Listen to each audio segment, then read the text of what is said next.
here I am driving the Buick down the street. You can see it's got the one and only check engine light, which is all-wheel drive disabled. You hear that noise? That's the wheel bearing. Sounds like shit. Drives like shit too. Ready? See?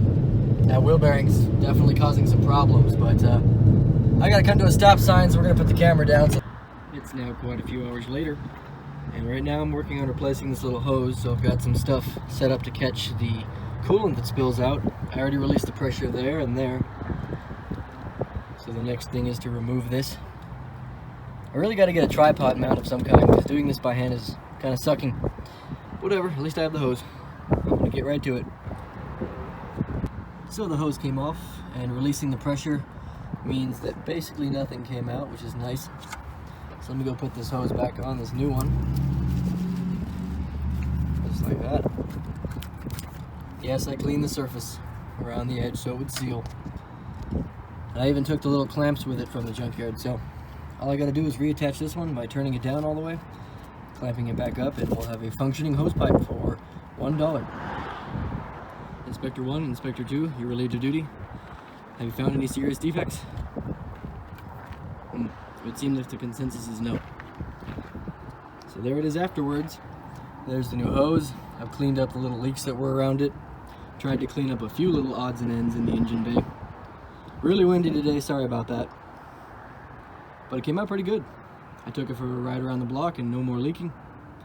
I'd like to change the coolant, I'm thinking, because there's some, I can't tell if it's Dex kill or what it is, but I don't like it, so I'm gonna look into changing the coolant regardless. But the inspectors have approved, so it means we are ready to do the wheel bearings. Look at that. This building I drive by every day must have burned down yesterday. That's what all that smoke was. Huh. Well, I started out with the mind to change the bearings, or at least the one that's the offending bearing today. But guess what? All my tools here.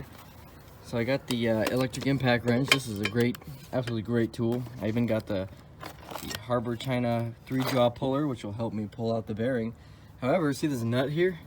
This thing is huge. The biggest one I have is a 1 3/16, and it does not fit over it. So what I'm gonna have to do is go back to Harbor Freight, take this with me, and get a socket that fits onto here. Boy, that sucks. So strangely enough, all information I can find online about this Buick Rendezvous paints the axle nut as a 34mm. The reality is it's actually a 33mm. See? I had to go buy a socket just for this, a $19 socket. Make sure it's reverse.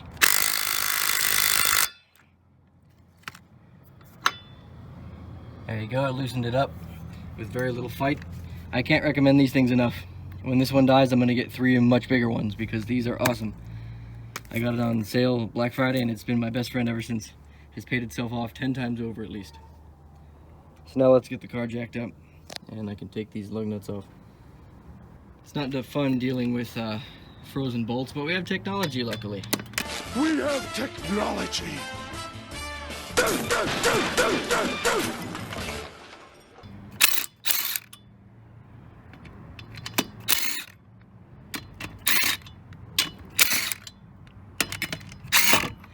They weren't even really on there that tight.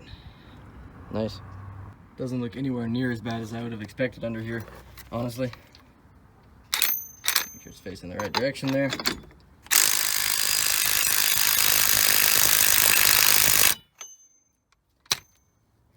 It's gonna take a little while, but we'll get that axle nut off. Then we can try out our Harbor China bearing puller. See how well that works. After getting fucking filthy and using hammers and every other kind of breaker bar like instrument and hurting myself, you know, so why wouldn't you? My sacrifice to the god has ensured a successful repair.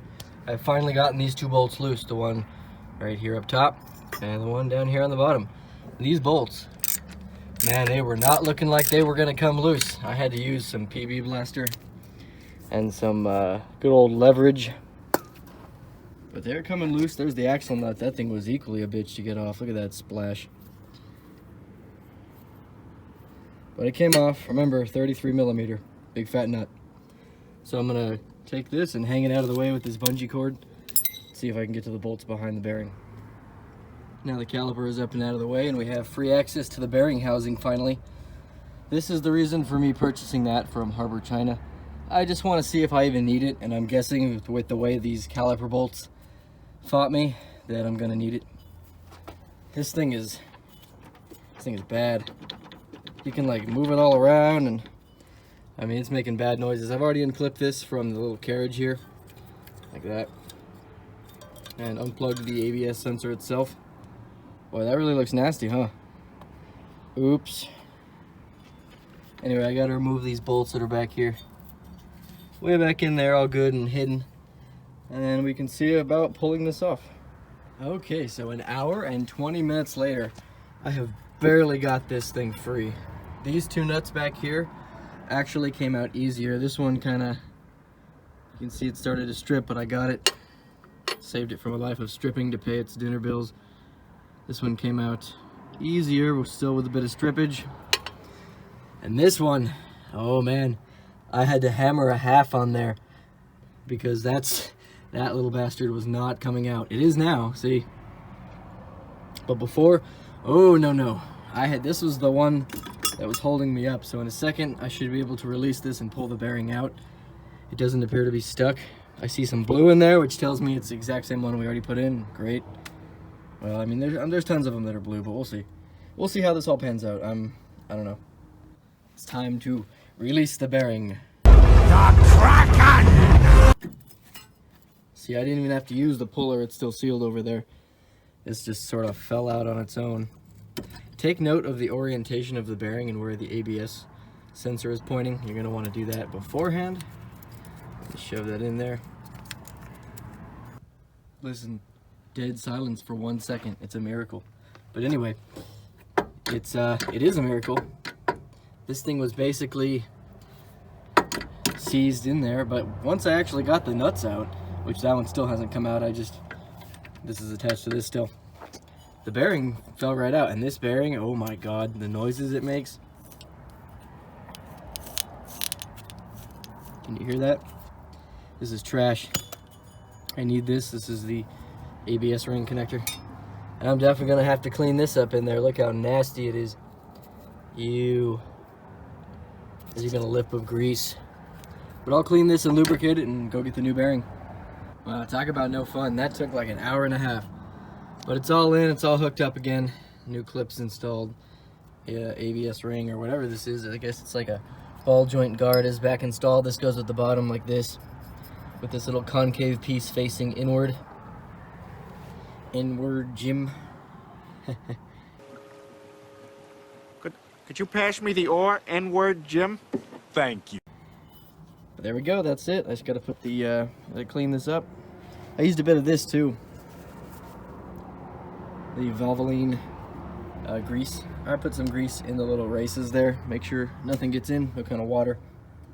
But that's it. I just gotta put the brake rotor back on, put the brake and the pads, which are very well kept. Look at those are some meaty pads. So I just gotta put this all back together and we'll be good to go. I can take it for a ride around the block, see if the light clears itself or if I have to. That's the final tightening. Now we're just gonna throw the hubcap back on. And that's all we gotta do. Look at this. What are you guys doing in there? Huh?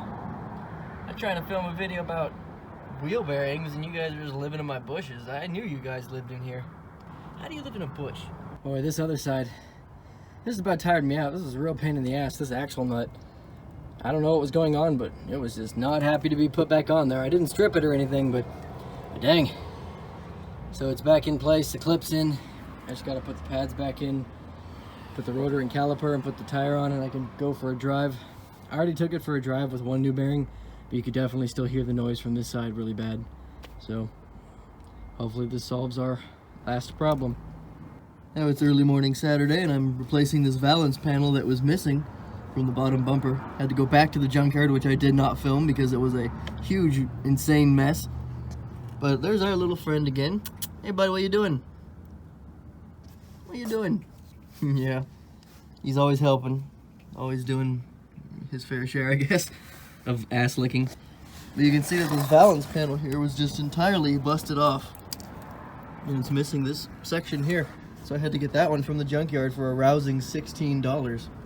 The princely sum. I also got some sort of sensor that goes way back there, way back there, and I'll crawl back there later on the differential housing. Because after replacing the hubs, the ABS light was still on. Or not the ABS light, the all-wheel drive disable light. I'm laying on my back, so, you know, deal with it, I guess. So I'm about to put this on, and then I'll go take a look at the differential sensor or whatever it's called. At the junkyard, I didn't realize that they didn't drain differentials, so I was staring right at it when I unbolted the sensor, and it sprayed me in the face. And this fluid is the worst shit I have ever smelled in my life. So there's some chemical trails and such. I don't believe that. That's bullshit. But anyway, back to the valance panel. So you can see this one is a lot more substantial than that one. That one has the whole piece right here busted clean off, and this one has both sides still intact. I actually got this one from the same car that I got the hubcaps from. I also got the rear differential sensor from that same Buick Rendezvous. Can I help you, mister? It's before 10. We're not inspecting right now. Okay. Yeah, I gotta install that right now, so I'll slap that on, and then I will get to the absolutely heinous affair of changing that rear differential sensor, or whatever the heck it is. I don't know what it is, but I changed both front wheel bearings, and the all-wheel drive disable light is still on. So I've been told this sensor deals with that light. If it doesn't, that's fine. I'll just sell it with the light on. I don't really care. You know, I'm not looking to make a huge profit on this. I'm just looking to put it back to the way it was. So let's continue.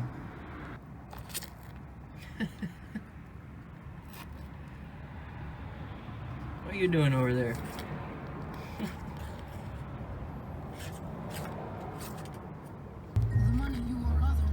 Here we are, just barely started the car. Go ahead and turn that down.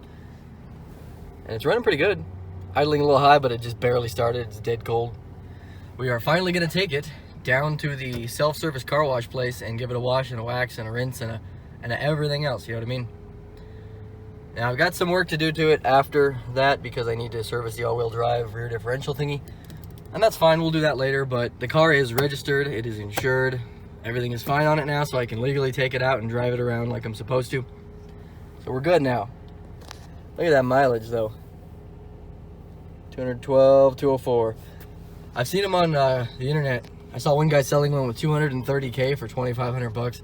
I'm not gonna ask that. That's too much in my opinion for a car with that many miles. I'll probably ask around 2 for this. Maybe I'll start off at 25 and then, you know, get I can't remember the name of the word. I don't want to say Jude, but you know, get Jude down. Let's see. We'll go for a ride right now. So now we're actually driving it. And all that bearing noise is gone. No more horrible grinding and shuddering and shaking and nothing. It just runs like it's supposed to. I love it. The car has a nice amount of power. It drives super smooth. There's no weird clunking or knocking or shaking or rattling. I actually really like this car. Up. Anyway, I'll get back to you when I'm not driving. The day has finally come. We're at the self-service car wash place with a bunch of quarters, and we're gonna give it a proper cleaning. I don't think it's had in many a moon. So let's do it. Let's finally get it to shine up nice.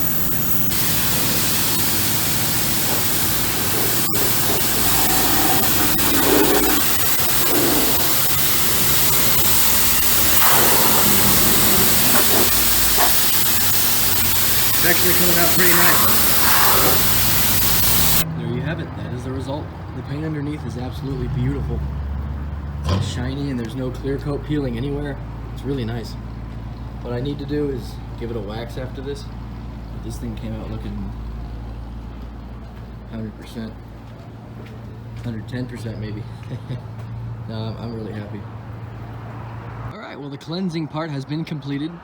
I'm standing way back here by the Jeep because on an iPhone, when you try to videotape, the viewfinder is not exactly the length that you're filming. It's quite annoying, but look how shiny that looks. Dang, that thing came out nice. There is no paint, like clear coat failure anywhere on this car, and that's super rare for living in New Mexico. 99% of cars, if you live in New Mexico, will end up like this. See this? That's what you're gonna get after probably about 8 to 10 years. You're gonna get this if you don't park it in a garage. Somebody must have parked this in a garage There's no way that it has no clear coat failure, which it doesn't. It has some little rock chips here from being driven on the freeways at 75 miles per hour in the state of New Mexico. But I mean, this thing came out, woo-wee, hoot now. That's from Courage the Cowardly Dog, if you remember that. Loki there. Anybody want to buy that van? Still runs and drives perfect. I don't want it. Come get it, 1,500 bucks for a car with barely 100,000 miles on it and cold AC. And I have the clean title in my name. So if you want that, that's my personal car. You know, contact me somehow. I've got to put that all-wheel drive badge back on, and I'm actually going to go do that right now because I went and got some double-sided Gorilla Tape. So that's my next thing, but after this, we are basically done besides that sensor and the differential. And that's a nightmare. I mean, that's, oh man. But I'll do that tomorrow. All right, the VersaTrack all-wheel drive emblem is installed. The tape is a little thicker than I would have liked, but I mean, it looks nicer, so I really don't care. Now here's something I did not know. This is all plastic. This trunk is plastic. I had no idea. I wonder if this is plastic. No, it's not plastic. Hear the difference? Clear difference. Anyway, I think that makes it look just that little bit nicer. Well, we're getting close to the end of the Rendezvous project. So I thought I'd share some tribulations along the way that I had. Do you remember this? The aptly named 8-inch 3-jaw puller from Harbor, China. Made by Pittsburgh. I do, because it was like 16 bucks. Or it's like 14 something because I had the 20% off coupon and they even gave you one of those little lights. Here's the problem with that. If it had worked, it would have been good, but it didn't. And I'm going to explain why it doesn't work. Now, you can see that something just completely and utterly fell off. I wonder why that happened. I can't see anything wrong with this. It looks perfect in all ways. Except for this. Yeah, when I was using this on the Rendezvous, I really hate saying that, but whatever, Rendezvous, that's a terrible name, but when I was using it on that car, SUV, whatever, this thing, right, this is still intact. The actual assemblage arm, right, that's still good. This shit, look at that. So it was like this on the car, right, and this was screwing in, and then all of a sudden it pops, and it went. Luckily, I was not directly in front of it, or it would have speared me, like Steve Irwin. Crikey, another couple of inches, and I reckon I would have had a squeaky voice.